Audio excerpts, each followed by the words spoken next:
May hihigit pa ba sa isang katulad mo? Inang mapagmahal na totoo. Lahat ng buti ay naroon sa puso mo. Buhay man ay handang ialay mo. Walang inang matitiis ang isang anak. Ika'y dakila at higit ka sa lahat. Ang awit na ito ay alay ko sa'yo. Ang himig at titig ay pag-ibig sa puso ko. Ika'y nag-iisa, ikaw lang sa mundo. Ang may pusong wagas, ganyan ang tulad mo.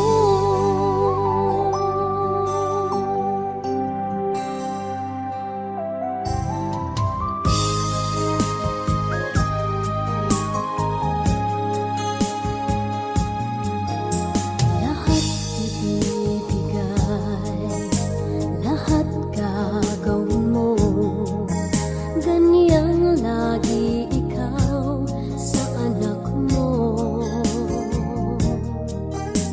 Lahat ng buti niya ang laging hangad mo. Patawad ay lagi sa puso mo. Walang inang matitiis ang isang anak. Ika'y dakila at higit ka sa lahat. Ang awit na ito ay alay ko sa'yo. Ang himig at titig ay pag-ibig sa puso ko. Ika'y nag-iisa, ikaw lang sa mundo. Ang may pusong wagas, ganyan ang tulad mo. Ang awit na ito ay alay ko sa'yo. Ang himig at titig ay pag-ibig sa puso ko. Ika'y nag-iisa, ikaw lang sa mundo. Ang may pusong wagas, ganyan ang tulad mo. Ano lang idi isampet tayo ni Mami Toy nga Domingo. Ano ti aldaw man eh. So, habang ano, sana na ito. Mas acidic tayo daw, medyo mapipil tayo mapipil, para kanya, mapipil ko lang tayo pain. Although, kailangan niya tanggapin talaga, kailangan. So, yan. Ito ba hindi nakasangpit medkit din, mga expectaren. So, ayan. Since dati ito yun, nga ko, rugyan natin latan, no, kasi talaga, come and go to tao kasi may dalang kita nung ni Mami Midkas dyan. So, gusto nga naragsakat ta kasi, well, kasi tinidyamin tiga dyan kahit kung for me, na makikita, tiga dyan adati ko tayo. Kasi na-banding moment tayo with lang habang adat tayo ni Mami. So, most likely, napindas dito ada ni Pastor Joshua nga mangtenti bendisyon iti daytoy pamilya ken no may mga dingay kanya tayo daytoy itong kalungkutan na hinaharap natin ngayon. Andre, teka. Teka. Pasalamat tayo at nandito si na Pastor at Pastor Pagad para gumawa ng ganitong program. So, galing pa sila sa San Jose. So, yun. Kahapon, kahapon ba? Kahapon nga, yung sa mga faculty ng San Mateo Vocational. So, ayun, we are unexpected ko talaga kahapon ay mga 25 persons lang sa faculty, pero ang nangyari, full force silang lahat. So, pati si Manang Larry ay hindi niya rin na anticipate na ganun din yung kasi tinatanong ko siya, Manang, mano kayo nga umay? Tsaka mga ding namano kami ka na. Kasi, kanumit kami na dati pumuspusay pag may namamatay na na faculty or mga retirees dyan bihira rin yung nagagawa nila ng programa. So, we are blessed yesterday kasi sobrang dami rin ng pero talaga kami, di namin talaga expect yan, kaya medyo may cramming na nangyari kahapon. So, today, anong oras na, so, much as well ay umpisahan na natin yung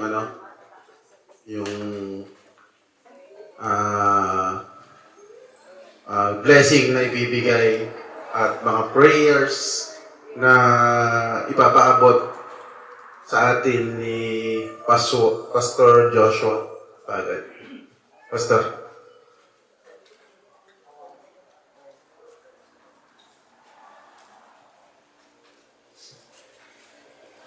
Magandang gabi po sa bawat isa. Kami po ay nakikiramay in behalf of our church, Cornerstone Bible Baptist Church of San Jose City. And in behalf of our family, Pagad family, ay ina-extend po namin ang aming pong pakikiramay po sa Baksa family, kasama po ng mga loved ones and relatives tonight na nandito po. And tayo po muna yung mag-pray bago po tayo magsimula. Father God, salamat po sa gabi po ito. Bagamat alam po namin na kung minsan sa ganito pong pagkakataon kami nakikita-kita at nagkakaroon po ng reunion ng mga family members, Panginoon, na may kalungkutan po sa mga immediate family members. And we pray, O God, that you be the one to help each and every one of us at this very moment of time na sila po ay kasalukuyan po nagluluksa sa pagkawala po ni Auntie Edelia, Panginoon. Kaya na po patuloy na kumilos ngayong gabi, and as I share the Word of God, tulungan niyo po ako, Panginoon, na maibigay ko po ng maayos at malinaw ang salita po ng Diyos sa mga makikinig po, Panginoon. Kaya buksan niyo po ang kanilang mga puso, Panginoon. Kaya na po siya may taas ngayong gabi. Ito na po aming sasabat na dalangin sa matanis at patibay na pangalan ni Jesus. Amen. And alam niyo po ay last week po, nag-uusap na po kami ni Mrs. na sabi namin ay talagang sasadya po kami na magpunta po rito. Dahil I remember po si Aunt Edelia po kasi yung naghatid kay Mrs. noong kami po ay kinasal. Dahil due to pandemic, hindi po nakauwi sila mama at saka po sila dad noong December 28 of 2021, noong kinasal po kami ni Mrs. Si Uncle Panyong saka si Auntie Edelia po yung nag-serve as parents at that time, noong 2021 na kinasal po kami. Kaya sabi ko po ay nakakalungkot man po, no, na hindi na po namin siya naabutan ng buhay. But alam niyo po ay wala naman po aksidente sa Panginoon. Bagamat talaga pong mahirap tanggapin. Dahil I can relate myself, yung both parents ko po ay wala na rin. My mother went to be with the Lord in the year 2003. And yung father ko naman po noong 2019. Kaya po, naghahanap po ng comfort sa pagkawala po ng aking pong father noong 2019. Kaya po nung nakita ko po ito, sabi ko ay maganda po itong i-share sa mga ibang naghahanap din po ng comfort, kagaya po ng atin pong nararanasan po. In Corinthians chapter 1, verses number 3 to verse number 4. Babasahin ko na lamang po, at akin pong ipaliliwanag po. Blessed be God, even the Father of our Lord Jesus Christ. Sabi po dyan, i-describe po ang ating pong Panginoon na mapagpala o pinagpala, na siya pong Ama ng ating pong Panginoong Jesucristo. At sabi po rito, the Father of mercies, siya po yung Ama ng lahat po ng habag at awa. At ang sabi po dyan, ito po yung isa po sa nag-comfort po sa amin, yung huling mga words sa 2 Corinthians chapter 1 verse number 3. And the God of all comfort. Siya po yung Diyos na aliw. Ano po? Kaya po sa verse number 4, who comfort us in all our tribulation. Siya po yung nagbibigay sa atin ng aliw sa mga pagkakataong nahihirapan po tayo in all aspects of life, mentally, physically, emotionally, and spiritually, most especially. At sabi dyan, bakit po ba natin nararanasan po yung mga bagay niya? At bakit po ba natin kailangan ma-experience yung comfort ng Diyos? That we may be able to comfort them which are in any trouble. Para tayo din po mismo na nakaramdam po ng pag-aaliw ng Diyos sa buhay natin, it's also our joy to share how God comforted us at ibahagi din natin sa ibang nandun din sa kalagayan ng kalungkutan. Ano po? So, discourage ka. Parang ganito po, hindi mo mapapasaya yung tao kung ikaw mismo malungkot. Ano po? Kung ikaw'y nasa kalungkutan, parang tila imposible po yan na through your life ay mag-extend ka sa ibang tao para matulungan mo silang mapasaya. Alam mo rin kung paano mag-comfort ng ibang nalulungkot din na tao. Because by your own experience, naranasan mo yung pagko-comfort ng Diyos sa buhay mo. Principles sa Bible po na pwede po natin pagkunan ng lakas sa time po natin ngayon, na alam po natin na nahihirapan po tayo. Siyempre po una yung acceptance, Alam niyo po, yung na-experience ko yung aking kasing father na namatay po noong April 9, 2019. Ako po kasi yung pumirma, ng waiver. So, alas 4 po yun. So, nung gabi, marami pong what ifs. Sabi ko, dapat pala hindi ko na pinirmahan. Yung mga bagay po na minabuti po niyang i-allow na tanging siya na lamang po yung nakakalam at kailangan po natin siyang pagkatiwalaan sa mga ganun pong pagkakataon. Kasi marami po tayong marami pong what ifs, maraming kalungkutan. But salamat po na ang Diyos po ay binigyan po tayo ng kanyang salita upang tayo po ay i-comfort sa ganito pong pagkakataon po. Natural things in our life na talagang luluha ka, iiyak ka, may mga expressions at may mga sarili that it just comes out naturally. Sapagkat ulitin ko po, hindi po masama yun. Nilikha po tayo ng Diyos na hindi lamang po tayo na parang nakaprogram na dapat ganito ka, ganyan ka. We have our emotions. Pero I would like to focus tonight sa tatlong bagay lamang po, sapagkat alam ko po, narinig naman na po ninyo ito, sa maraming pong pagkakataon, nakikita-kita po tayo. 3 things, tatlong bagay po, na binigay sa atin ng Diyos mula sa kanyang salita, na tayo po ay mapagkukunan po natin ng source ng comfort ngayong gabi. Tatlong bagay lamang po, tatlong H lamang po ito para madaling tandaan. Ano po? 3 things na kung saan pwede po mapagkunan natin ng source of comfort sa pagkawala po ni Auntie Edelia po.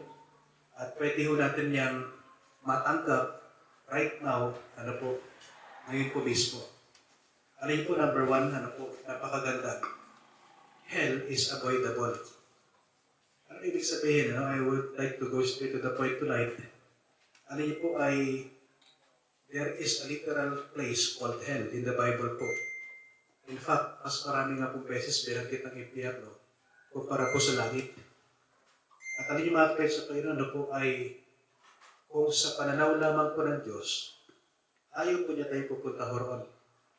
At hindi po yun ang kagustuhan po ng Diyos sa tao. Pero bagamat tayo po makasalanan, tayo po ay, kumbaga, ang Diyos po ay banal, hindi tayo umabot sa kanyang pamantayan, sa standard po niya. Hindi po tayo kailanman makakarating sa kalulatian ng Diyos because we are sinners before God. Nagkasala po ang tao sa Diyos.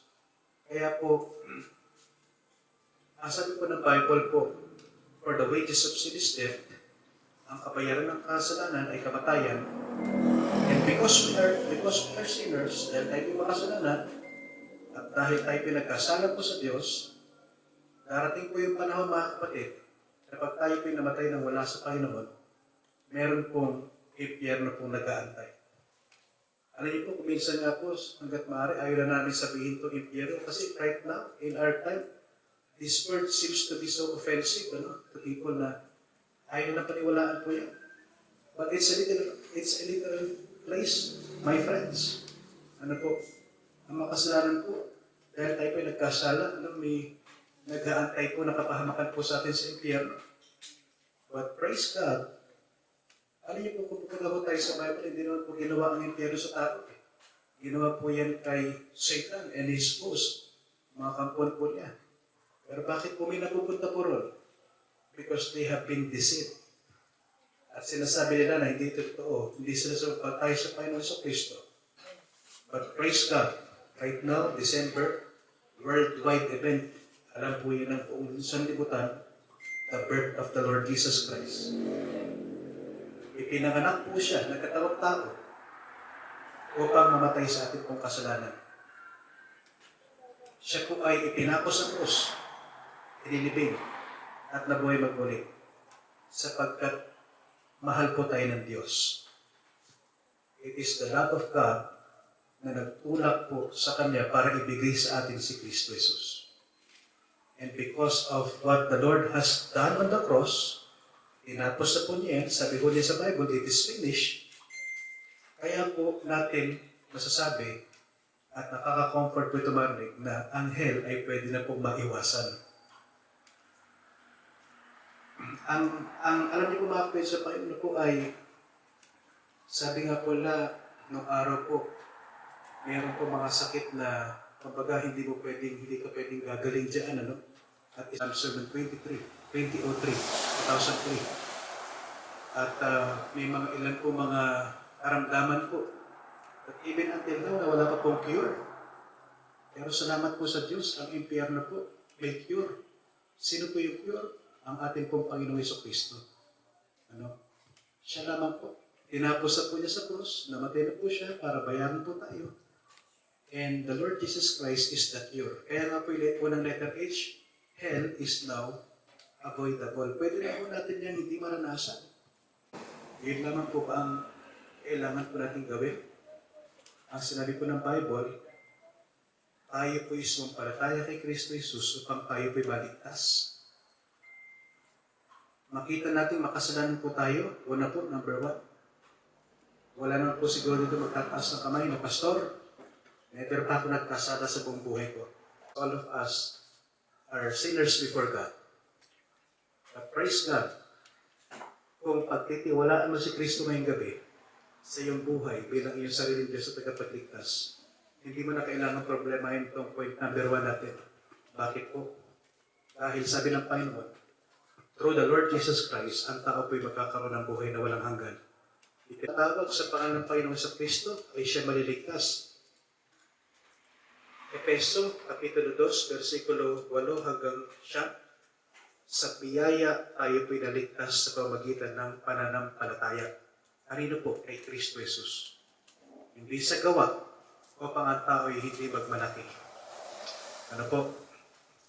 Kaya po, alam niyo mga kaibigan ko, mga kapatid, sabi nga po natin, John chapter 14, verse number 6, ang Panginoon sa Kristo po nagsabi ito, I am the way, the truth, and the life. And may kita ho natin mga kapatid sa Panginoon, ano po, na it's only through the Lord Jesus Christ. You know, meron po akong mga disclaimer tonight, that I would like to extend to you. Though we are Baptist, lagi po namin sinasabi, hindi po kayo maliligtas sa amin pong church. Hindi po kayo magligtas ng Baptist. Philippines is one of the most religious country. But religion cannot save us. Ang dahil pong religion, nag-aaway na nga yung tao dahil sa religion eh. Sino pong makakapagligtas sa atin? Ang sabi po ng Bible, it's the Lord Jesus Christ. Ang Panginoong umibig sa atin at namatay sa krus para sa iyo. I believe with all my heart that there was an instance na ito po St. Inelia, she came to know the Lord Jesus Christ in her heart as her personal Lord and Savior. Kaya po tutuko na po tayo sa number 2. Kung hell is now avoidable because of the Lord Jesus Christ, follow H po, heaven is now attainable. Number 1, hell is avoidable. Pwede na po nating maiwasan. Pwede na tayong hindi tutungo dyan because of the Lord Jesus Christ. Number 2, heaven is now attainable. Ano po ibig sabihin? Pwede na maranasan ng tao yung pangako ng langit. It is also a literal place na di-describe po ng Bible at marami din pong verses magpapatunay that there is a place called heaven. Ari niyo po, bigay ko po kayo isang verse. Tonight, 2 Corinthians din po, sa kaparehas po na aklat na atin pong binasa kanina, chapter number 5. Isa po sa mga nakaka-comfort po ay yung malaman po natin na atin po mga loved ones ay na nakakilala sa Panginoon is now, they are now enjoying a special place called heaven. Sabi po sa 2 Corinthians chapter 5, verse number 4, for we that are, verse number 2 of 2 Corinthians chapter 5, verse number 2, for in this we groan, earnestly desiring to be clothed upon with our house which is from heaven. Alam niyo po, isa po sa biyaya ng langit. Hindi lamang po ito lugar, ito po ay isang karanasan na kung saan ang tao po ay hindi na magsasuffer pa sa kanyang physical na limitasyon.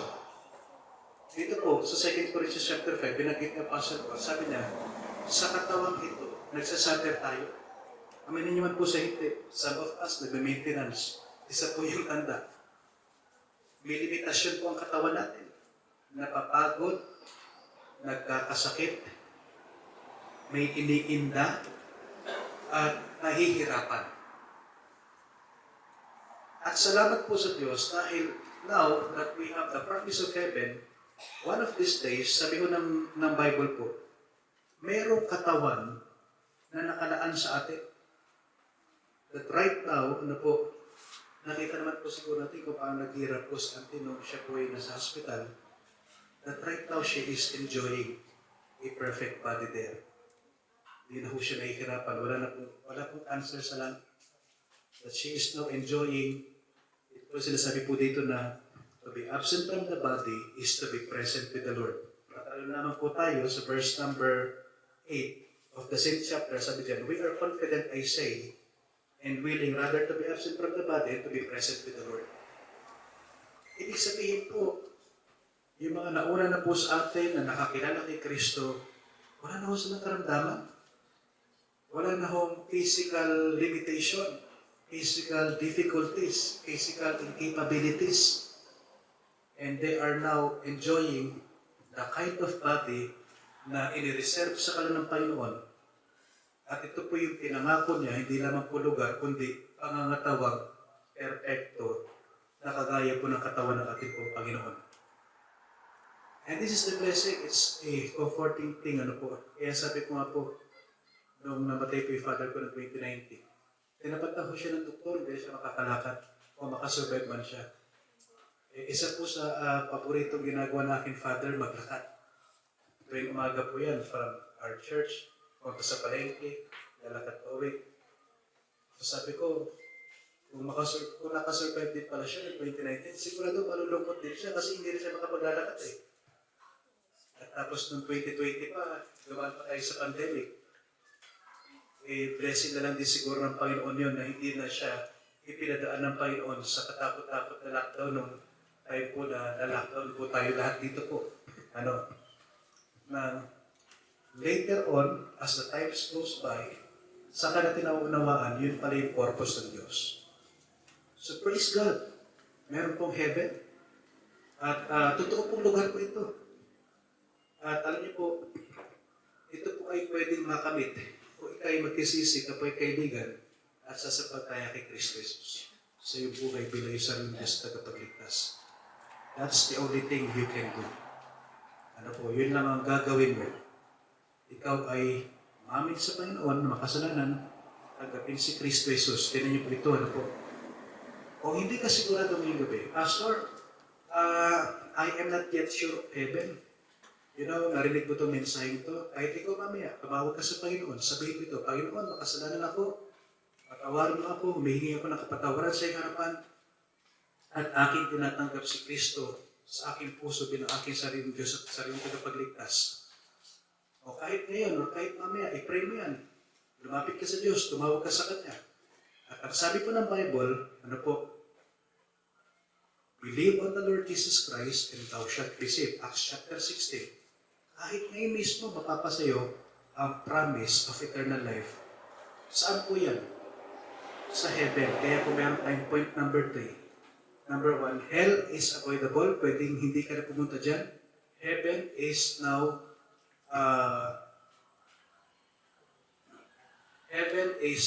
attainable.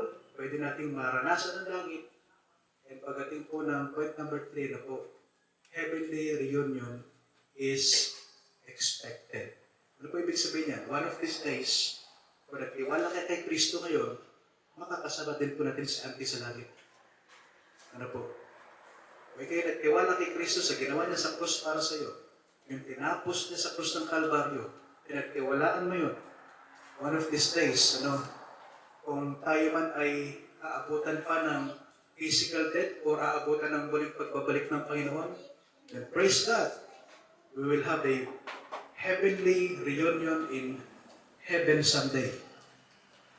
And alam niyo po, isa nga po yan sa akin pong inaantay, Kung ako'y mauuna o maaantay kay pagaling ng Panginoon, makikita-kita po tayo muli.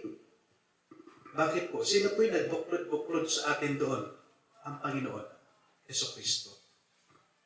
Kaya po, I hope and I pray that this message tonight ay nagbigay po ng encouragement at comfort sa bawat isa. Pwede po natin maiwasan ang impyerno, pwede po natin makamit ang langit, at pagdating ng araw, may pagsasama-sama po sa pagdating po ng Panginoon. And ano lang po kailangan gawin ng tao? Aminin mo makasangkat, paniwalaan mo yung ginawa ni Kristo sa krus ng Kalbaryo para sa iyo. And brothers and sisters,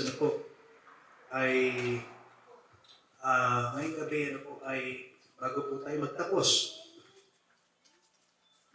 gusto ko lamang pong sabihin po sa bawat isa, if you are not yet sure of heaven, hindi ka pa sigurado, gusto ko lang po ipabatid sa iyo, kaibigan, mahal ka ng Diyos. Nais Kanyang maligtas. At pinakita na ng Diyos yan, pinatunayan niya na yan sa atin sa pamamagitan ni Kristo na namatay 2,000 years ago. That's the reason why people are now celebrating Christmas. Hindi lamang po pagkapanganak po niya, kundi pagkamatay din po niya. para sa atin po niya yung ginawa. And I hope and I pray that this message is clear enough to encourage and comfort us. Maraming salamat po and may God bless us all.